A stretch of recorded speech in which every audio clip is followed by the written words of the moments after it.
Hello everyone, Dr. Christine Smith here, and I have a really awesome guest for you today, Dr. Emily, who is a DO, and she specializes in helping women with essentially dealing with high levels of stress and how that can start to affect your health in the world of things like autoimmune.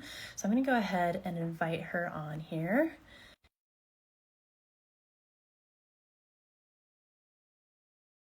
And I think sometimes it gets skipped over and people forget how intertwined these things can I'm be. Hi, great. I'm Dr. great. It's Emily, great to how be are you? here.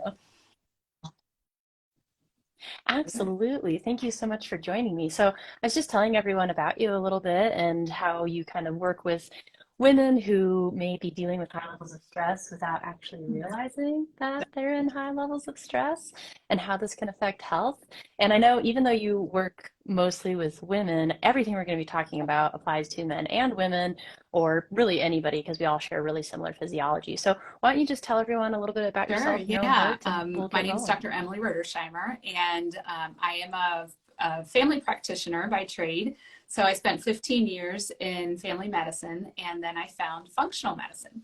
And I was able to use functional medicine on myself, which is a lot of us, we come to functional medicine because of our own story. So growing up, I had rheumatoid arthritis and on medications for most of my life. It's been since I was 10 when I was diagnosed. I was injecting myself with all kinds of medications. It was keeping it at bay for the most part, but I read an article about, from written by Dr. Hyman. A lot of us know who he is, and it was talking about how food can create inflammation. And I was like, what? What's this? And I'm well into my medical practice at this point and had never heard this concept. So I was like, this is interesting. So he suggested trying to change your diet. So I went on a 10-day kind of elimination diet and I could not believe it. My joints were so much better.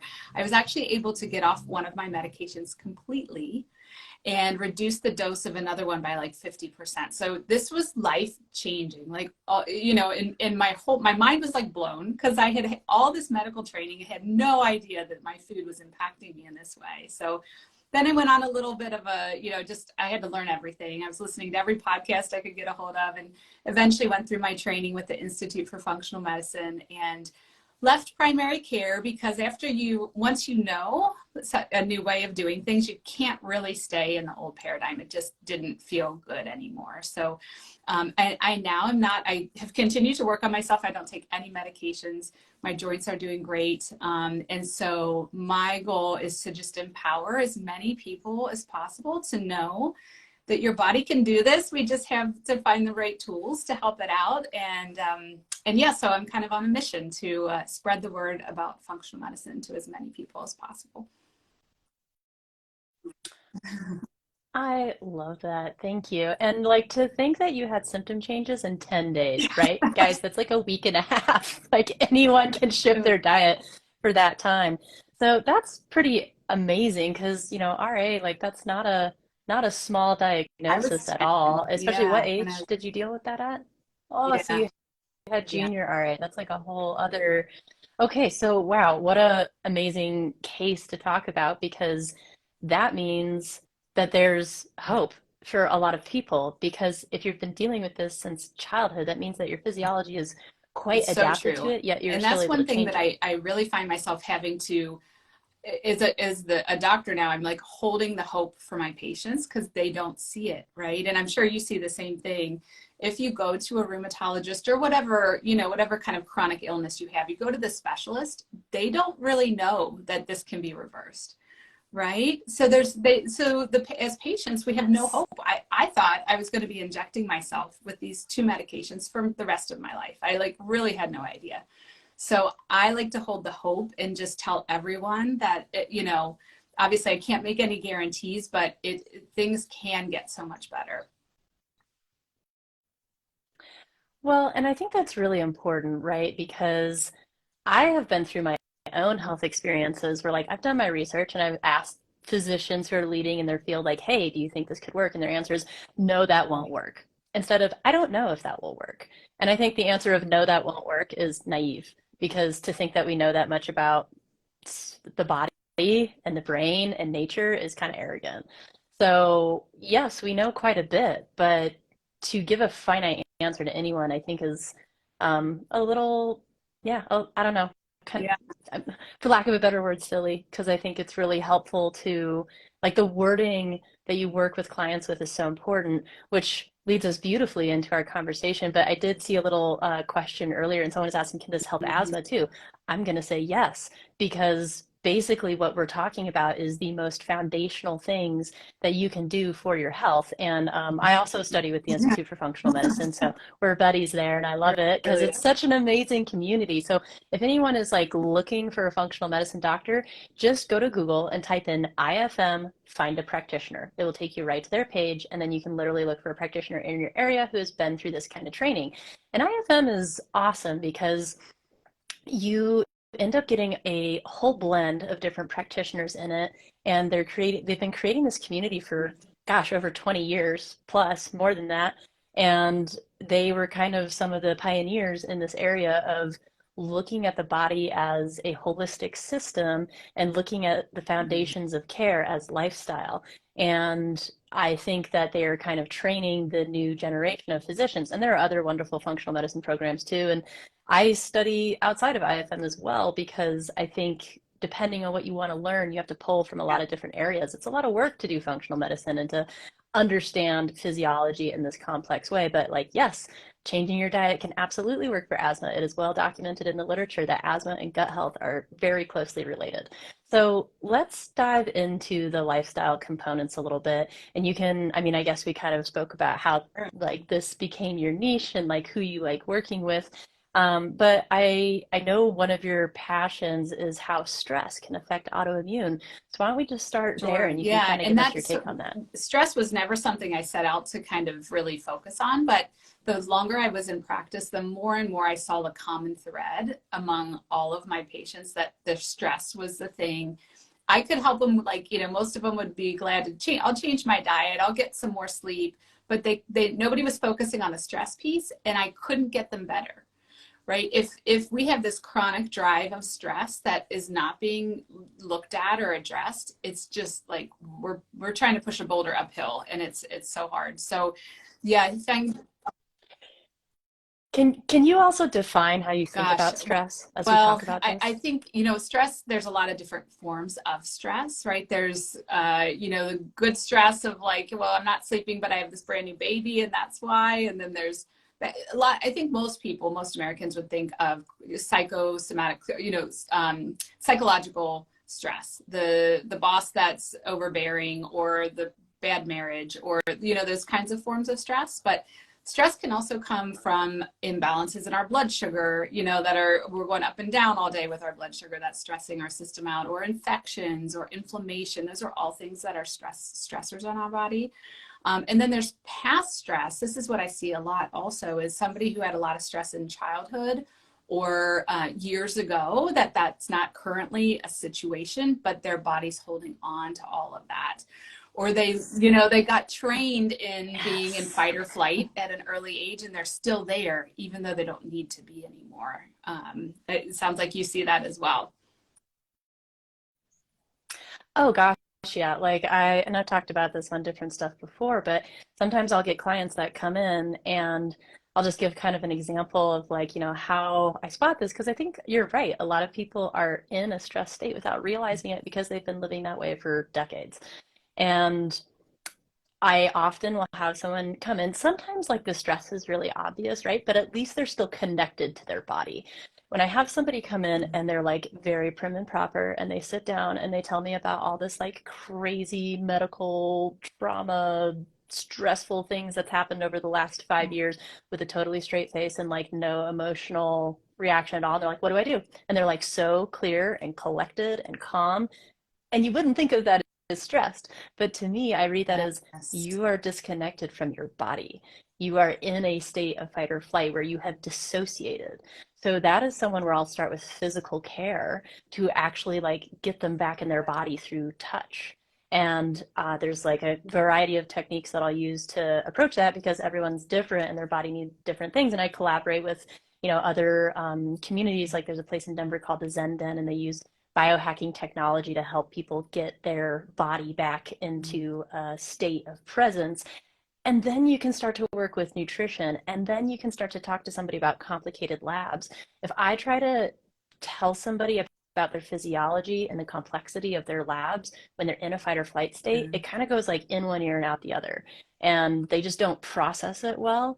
And they also don't process their nutrition well. So I can like sit there and throw supplements at them all day, but it's just like going straight through their system because your body's not focused on absorbing nutrition when it thinks it's running from a tiger, even if that tiger was something that happened when you're 6 years old. And this is the importance of processing emotions when you're actually on a healing journey, especially in the realm of autoimmune. And like in the reel that I used before this, just to let people know we're doing Yes. this talk, I mentioned Gabriel Mate, who I love. And he's written a book called When the Body Says No. And that book is all about how different personality types have Mhm. tendencies towards different autoimmune types. So I'm sure this is Yeah. something you No, see I too. So love I'd love that to book. hear your It thoughts on was it. really eye-opening, and if any of the listeners should, I suggest they check it out. But it's so true, and I think it becomes so normal for people, like, normal that to feel stressed all the time that they don't even recognize it. It is And it's such a a badge of honor in I America, hate which it. is That really drives me weird. crazy. Yeah, yeah. We brag about how busy we are and all of that, and it's our society really just sets us up for the wrong attitude around it. But I love what you said about absorbing our nutrients. Like when we're in fight or flight, we're actually actively damaging our gut. We're tearing apart the gut lining to try to use it for fuel to get through that situation. And and that is how we get set up for autoimmunity. Can you dive a little bit more into the physiology of that there? I love educating people Sure. on this, and I'd love to hear your take on it because I talk about it in my own way, but Yeah. I'd love to hear So, how you talk the about it. term leaky gut is kind of a pretty common term. I know you've probably talked about that quite a bit, but intestinal permeability is this concept of the gut lining, which is this one cell layer thick lining between our intestinal contents. So the foods that we're eating, and on the other end, as it's being ready to be expelled. And then on the other side of that is our bloodstream and our immune system and everything there's this interface. And that one cell layer is very delicate. And if we damage it, then we allow things that are in the gut and supposed to stay in the gut to interact with our immune system. And so we get, for me, and this is not true for everyone, I don't know, I hate to make, broad assumptions, but gluten was damaging my gut lining and allowing my immune system to sense gluten proteins and get confused with the lining of my joints. So I was making antibodies to gluten proteins, and it was accidentally, attacking my joints. So if we can, and I didn't circle stress into all of this, but stress is one of the main things that creates a leaky gut. And so, looking at stress and really trying to address that and calm that down for ourselves in whatever way, shape, or form that is, will allow the gut to heal. It will bring that barrier back so that the foods that we're eating aren't, triggering our immune system to be hyperactive or overactive or get confused. Yeah.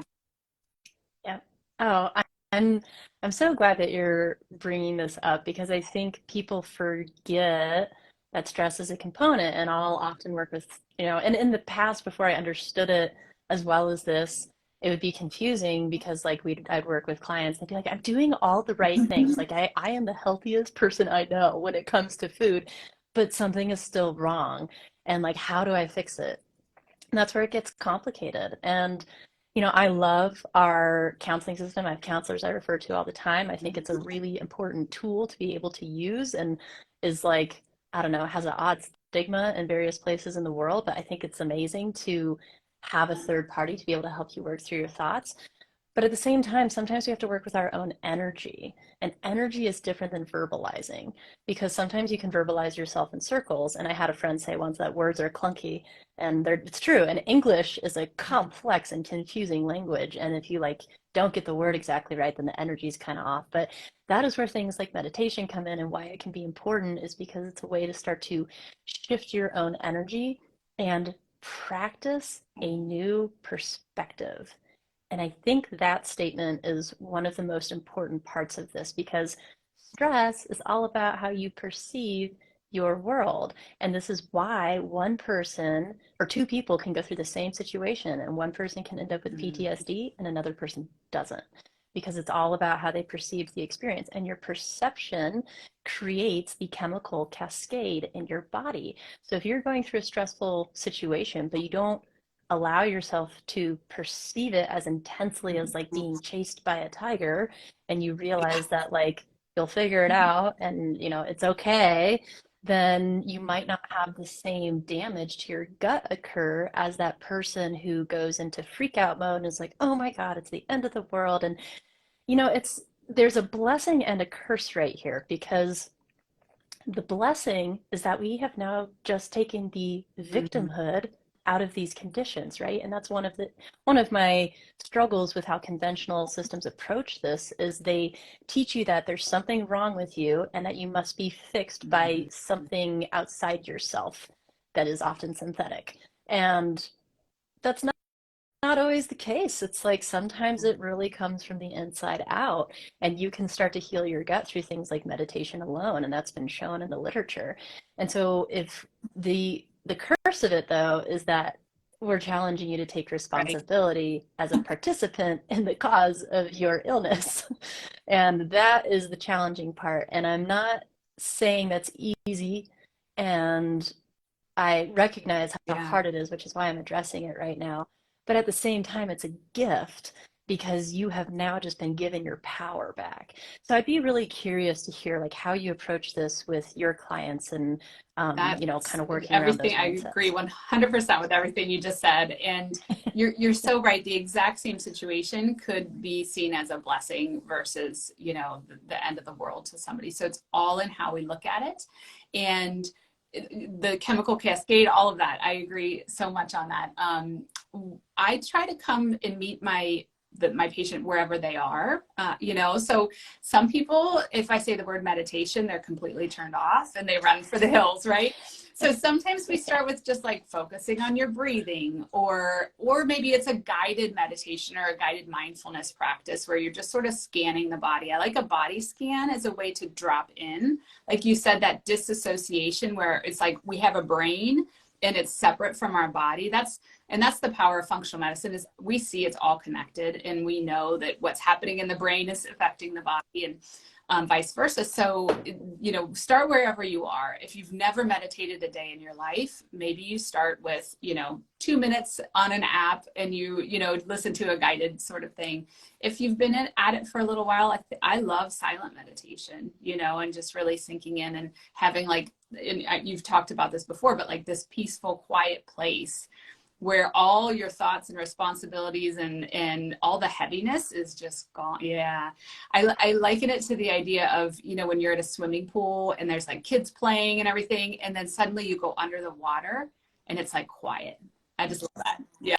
That's the Mm. money spot for me. But so I think you have to start where you are, but noticing how you feel after 2 or 3 minutes of doing some breathing, or 2 or 3 minutes of a guided meditation, or sometimes it's just stepping outside, honestly, like for me is a nervous system reset.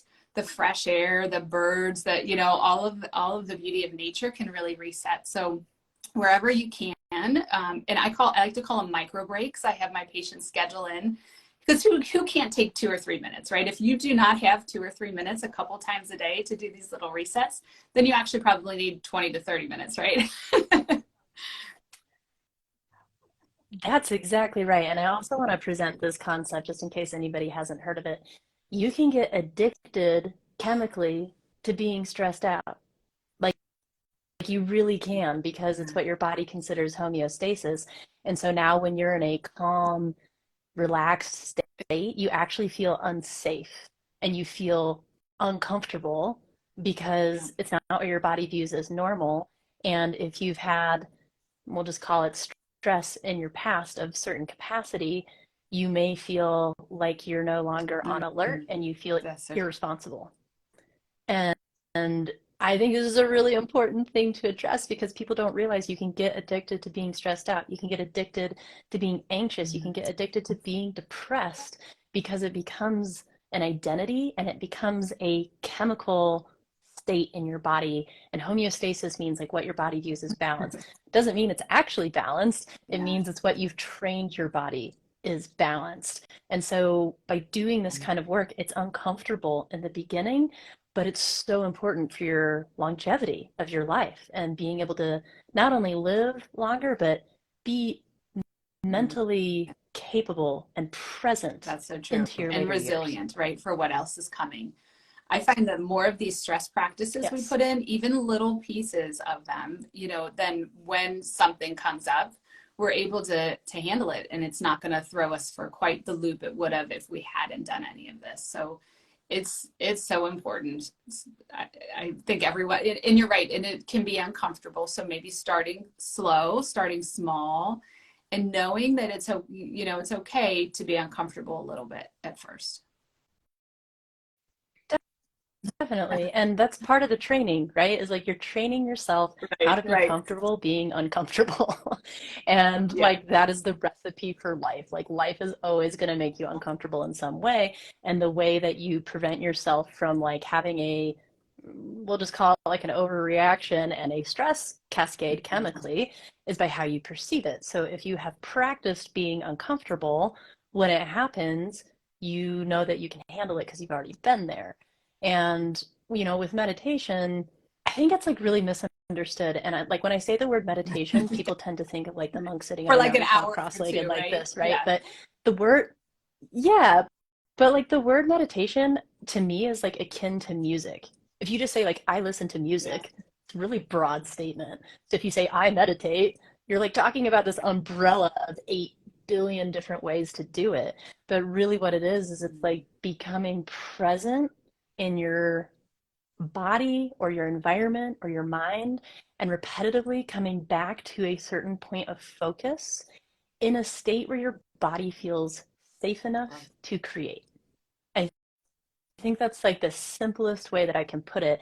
And that can be a walking meditation, it can be drawing, it can be sitting in silence, it can be listening to a guided one, it can be swimming under the water. Like whatever puts you in that flow state where you're present is a form of meditation. And then different forms of meditation have different benefits, just like different forms of exercise have different benefits.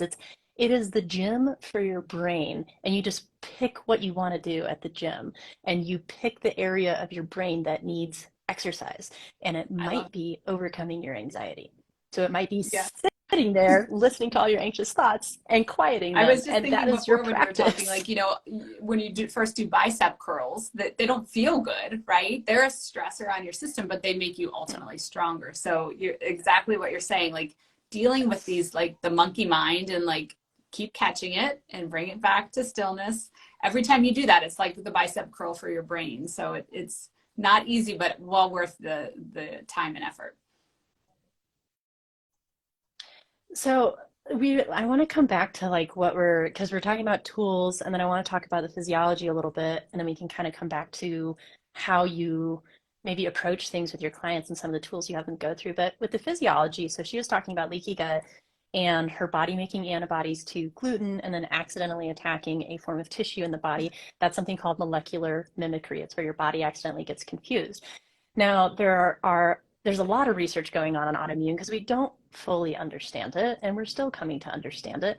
There are also theories around like oxidation in the body, which is almost like rust on a car, which can come from stress, can also come from toxins and other things, but stress and the chemical reactions can cause oxidation.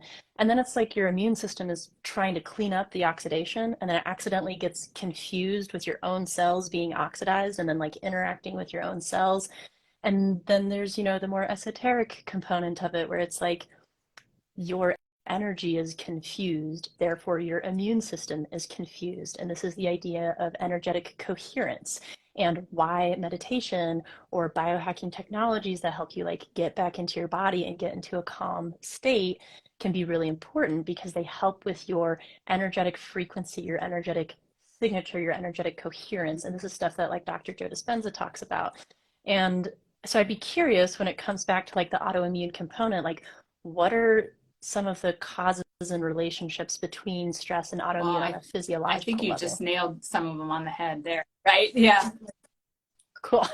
Yes, or Yeah. however you like to talk about them. Like, I'd love to just hear your thoughts, since Sure, you sure. work I with mean, I this like think primarily. that I usually start, my main focus is on the gut because, you know, we in our training we've learned like so much of our foundation of our health is in the gut. So healing the gut, you know, the leaky gut, getting rid of infections, all of that sort of thing, the way that the food is impacting the gut health, all of that is really, really helpful. But then looking at those things that might be causing oxidation or that rusting that you mentioned, things like toxins, you know, those are prevalent, quite prevalent in our world. And so where can we remove toxins? And are you drinking filtered water?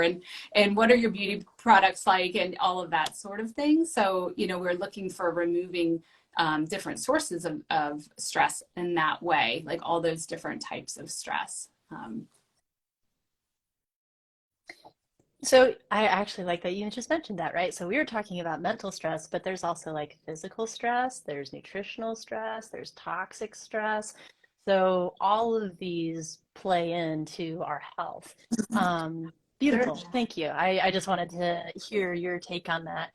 So when it comes to like working with your clients, so we kind of just talked about like, you might initially talk to them about their gut and their diet, but what's the process that you tend to take them through, and maybe even helping someone realize that they're dealing with stress when Yes, they don't yes. always I, realize I that they can are? pick up on it often in someone's story, just as they're talking or telling me their history. What I find really, really interesting, and this is one of the things that we learn in our training in functional medicine, is, you know, if somebody says, okay, so I was diagnosed with X, Y, or Z, and it was this date, right? Then we look at what was happening before that, right? And what so often, and this is again how I got really into helping people with stress, is that almost always there was some major stressor in their life right before their autoimmune diagnosis, whether it's a divorce, loss of a job, parent died, all car accident, like lots and lots of different things. It can be any sort of stress, can even be good stress, like your job got super busy because it was going really well, but you weren't sleeping because you were working so much. So any Or maybe there you you ran go. an ultra Definitely. Yeah. marathon. So that's what we do. We look backwards and we look at someone's timeline, right? So how their life has kind of progressed from a medical standpoint, and we look at what happened or what was preceding the start of the symptoms to kind of find a really and then I can usually discuss that, like, wow, that happened. And there's like often not a connection, right, for the person, like, wow, I didn't even realize like my mom died, and then 3 months later my joints are swollen. Like so I'll help people see that sometimes just from their story. I think one of the most powerful tools I have is the salivary cortisol testing.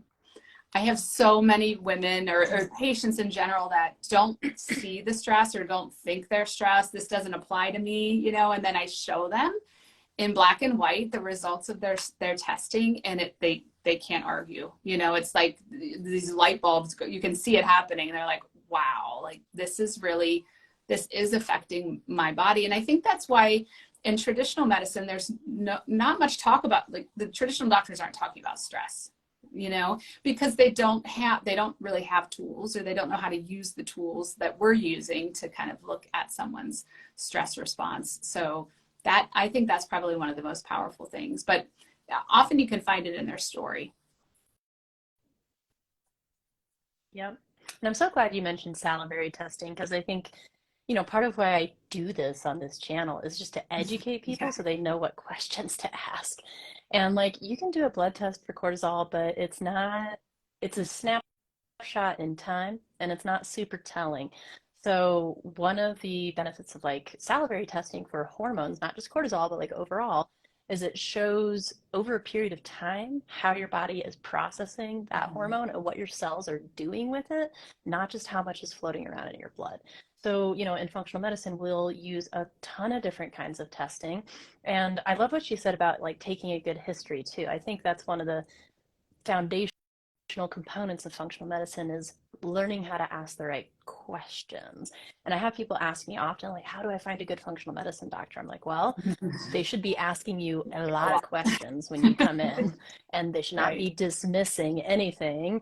Like their intake form should take you a little while. And yeah, lots of questions. And then they should be able to explain the physiology of like what's going on and why they want to do what they want to do. And I think some of the critical thinking can sometimes get lost in the conventional model. And, and I know this wasn't like, or I have a question for you, and you can kind of answer it in whatever way you want. It wasn't one that we pre-discussed, but I think it's important because I'm sure people wonder this. Why is it difficult to be a functional medicine doctor in the primary care model, Yes, and why did you that's a switch? pretty loaded question, but I loved my primary care days.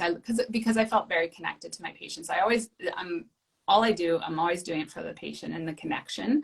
But it was very much, the model is you have hypertension, here's your pill. You have high cholesterol, here's your pill. Here's your insulin for your diabetes, and I'll see you next time.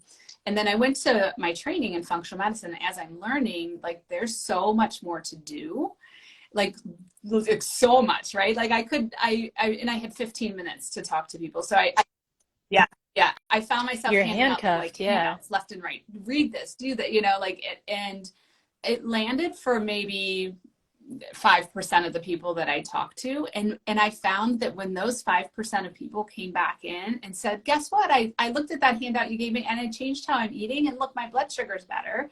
Like that made my whole day.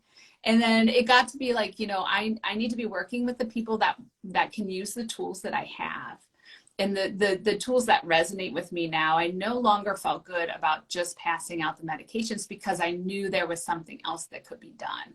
Not that there's something wrong with sometimes we need medications, but I would like that to be sort of the, when all else fails, we use a medication. And I just love the idea in my training as a DO, seeing the body as a whole, correcting the imbalance, and you have a similar training and background too. So it really didn't sit well with me anymore to just be passing out prescriptions all day. And I had this new tool that I was dying to use. I think, thank you for sharing that. I wanted to bring this up because I think a lot of physicians are in your position where it's like they actually know a lot of stuff, but they're limited in what they have the capacity to do or are allowed to do or are instructed to do. And it's a funky position to be in. So I just, for all the physicians out there, like just my heart goes out to you, and just keep doing the right thing and keep doing your best. And, to anyone who is in, because I think also our society has gotten trained in this model of, well, if it's not covered by insurance, I'm not going to do it. But at the same time, you'll spend $8 on a For cup of sure. coffee. So, if you were to take all of your cups of coffee over the year, that would very Right. much pay for your functional medicine. And so it's just like just taking things like that into account. I'm saying this because it Mm. is subconscious and people don't realize that they're stuck in this model. So it's like I kind of view Yes. insurance as being like for emergencies, and I view the rest of my Mhm. healthcare as my responsibility. And I also understand that people are in financially strained situations, which is why I do this and I do free education, because the majority of the time what I'm doing with clients is I am educating them about their own physiology so that they can Yes. mostly take care of themselves at home. And then maybe the other stuff we do, if it's like a really complicated case, is we do some lab testing and we work with some nutritional supplements to get their body in the right place. And then they're Right. still responsible for their health afterwards because it's not a destination, it's a system that we're maintaining. So the more I can educate patients, which you not can't at all. do in 10-minute appointments. You just can't. Like, I can't even fully educate you guys the way I like to on here, which is why I make like an online course that takes you through like a month of what I'd be telling patients in our initial appointments anyway, to make it accessible for people, especially people in a financially strained position. So just know that like that's what we're working on in these positions, is making this kind of stuff more accessible for people, because I think this is Sure. the And I evolution would of just healthcare. chime in that the So, more and yep. more draw there is for this, then the insurance companies are going to have to start listening, right? Yes, yes, Yes. Vote yes. with your And dollar. but you're so right. Like if we are leaning on the insurance companies, we're gonna be just going down the pill for every ill, and there's not a lot of quality of life there. So I'd much rather pay now for my good health that's going to last forever than end up, in a nursing home or with cancer or whatever, because I didn't put the investment in now. Yes. So view it as an Yes. investment in yourself and in your future, and an investment for your family. Because a lot of people, I'd say, probably commonly moms too, have a hard time investing in themselves. But if we frame it as you're investing in your children and you being able to be there for them and to not be a burden Yeah. on them later, all of a Yeah. sudden you're like, And oh, okay, this actually them, makes right? sense. So thanks. I know that. And to have patience with our children. If Say we that feel again. sick, if we're exhausted all the time, if we're stressed out of our minds, we are not. I know personally, I'm not a very patient mom in that setting.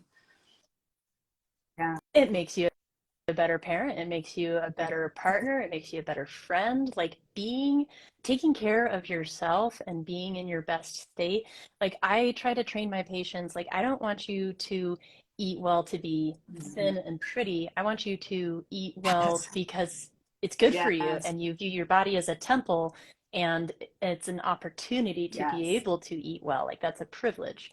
And so, and I know, for people in food deserts and stuff, like that's a thing, but it's there are different solutions and different Mhm. things. You can have food mailed to you. There's so many different healthy food services where you can Yes. literally have a box mailed to your door of healthy things you can cook for the week. So just know, like, and it's like it's not that much more expensive than grocery shopping. Like, they're fairly similar. So it's just Mhm. about like voting with your dollar. Pay for Yeah. what you want to see in the world. It's that, similar to the Right. Gandhi quote, like, be the change you Mhm. want to see. So That's okay. anyway, Love thanks. it. I know that was a bit of a tangent, but I think it was important. So I guess, when it comes back to like the stress and autoimmune component, what do you think is important for people to know about autoimmune that often gets Well, skipped I over? think and we've talked about it a little bit about empowering people and not feeling like a victim. But I think the thing I want to say is that not seeing yourself as the disease, not identifying. So many patients come to me and they're like, I have X, Y, or Z, and they see themselves as that's who they are. I can think of a couple patients, particularly like multiple sclerosis. Like like, this is my life. This is, like sign on the dotted line. This is how it's going to go. I'm going to decline and decline. And it doesn't have to be that way, And so just knowing that because you have an illness, you still have this amazing body that is so powerful and has this innate healing ability that we can tap into and at any time change the trajectory, right? Like I lived with rheumatoid arthritis for 30 some years before I was able to turn it around. And now it's no longer who I am, so just not identifying and saying, this is a hurdle, this is an obstacle I'm dealing with. How can what can I do? How can I change this? And not seeing it as your death sentence or how your life is going to be ongoing. I think that's super important. And, this is where like you can start to play Mm-hmm. with meditation. Like, yes, meditation can be playful and creative, but you can start to play and have conversations Yes. with your cells and with your immune system, and like go inward and talk to them and be Yes. like, hey, we're not under Yes. attack. It's okay. Like, you can come off of the defense. Like, and like I would really like to rebuild this myelin sheath in my brain. Can you do that, Yeah. please? And like, you don't even have to know physiology, right? It's the intention and the energy behind it, and you telling your Mhm. body what you want it to do. And, for some people who have followed my channel know, like my body was in a place at one point where like I was allergic to everything, like food, Oh, supplements, B vitamins. Like I couldn't, as a functional medicine doc, I couldn't use nutrition to help myself. So I turned to deep meditation, and that just happened to be Dr. Joe Dispenza's work. There's a lot of other work out there, but he's cool because he's also heading a lot of the research in this realm, and he's partnering with yeah. UCSD. So like it's real, like this stuff is happening. And he has had a ridiculous amount of spontaneous recovery stories. And I went to like when I was, first kind of, I mean, I've been following him for like 10 years, but when I first went to one of his events, it was like a 3-day event. I literally watched like a horrible rash I was dealing with disappear in like That's fun. less than 48 hours from just meditating deeply and having a conversation with my body and changing my perception of not being Right. under attack by the universe and not being on the defense. And it was my own mental perception that was instructing my immune system. And this is why I think how you speak to patients as a practitioner is so important, because even like I had some dental work done, right?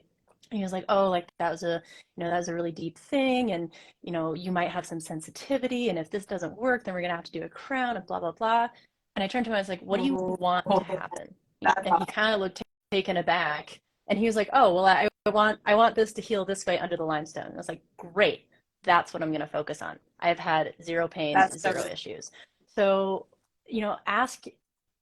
I like that. So it's like if you're working with a physician and they're good. telling you all the things that might happen that are bad, ask them what their ideal outcome is and what would happen, and then put your energy there. And it's amazing what That's your so body can do when powerful. you have the right intention. I love that. And unfortunately, I feel like a lot of patients don't feel empowered enough to speak like you did. We should. I mean, it's our body, right? And we should feel empowered to say what we need to say. But that's so true because we always hear the long litany of what could go wrong. And no, in generally in conventional medicine, no one's talking about what could go right. And that's if you don't believe that it's going to change, it's not going to change. So that's Yep.